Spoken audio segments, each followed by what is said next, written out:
Bryan Debates, Associate Broker and Realtor with Exit Realty Pikes Peak.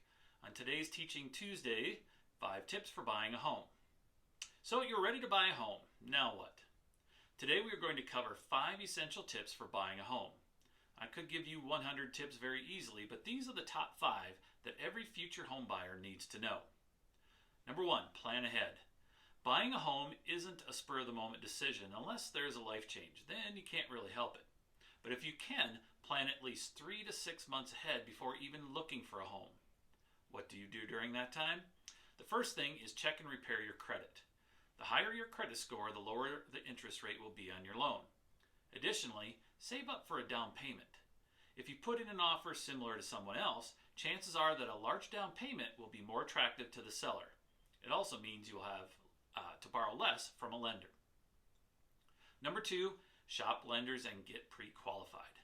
The most important thing here is to get pre-qualified. I can't tell you how many home buyers start looking for homes, fall in love with one, and then find out they don't qualify for a large enough loan. You are buying a home, not dating it. If you shop with emotions, you will end up making some very bad decisions. Next, shop lenders. There are many to choose from. Interview several, get referrals, and find out what programs they have like down payment assistance. Number 3, work with a real estate broker. The real estate transaction process is a very complicated one. No one knows all of the ins and outs unless you're immersed in it every single day. Interview several, get referrals, and check reviews. Just because Uncle Joey has a friend that is a broker doesn't mean that they are a good fit or a good match for you. And bigger isn't always better. Just because a broker works for a large company or that they do tons of business doesn't mean they are a good fit for you. There are many newer agents that do less business and will give you more one-on-one attention.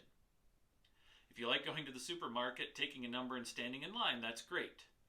But if you prefer more personalized attention, consider going with an agent that is smaller. The most important thing to consider is to interview a broker and make sure that you and they click.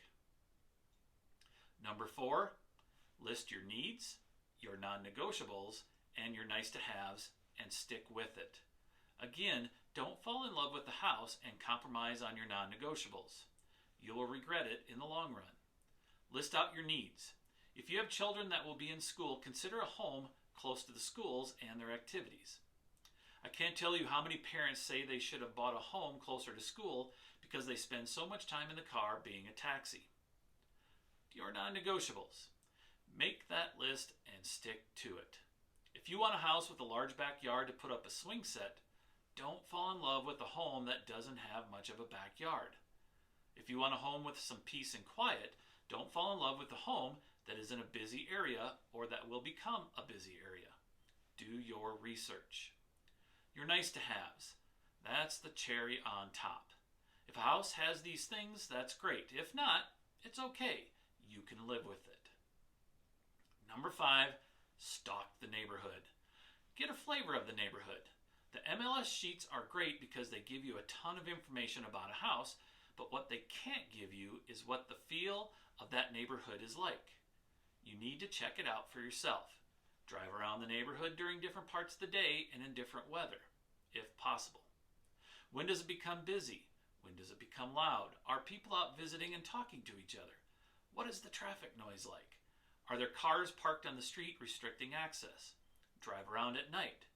Check out the neighborhood during and after a rainstorm. Is there flooding? Check it out after a snowstorm. Do the roads get plowed?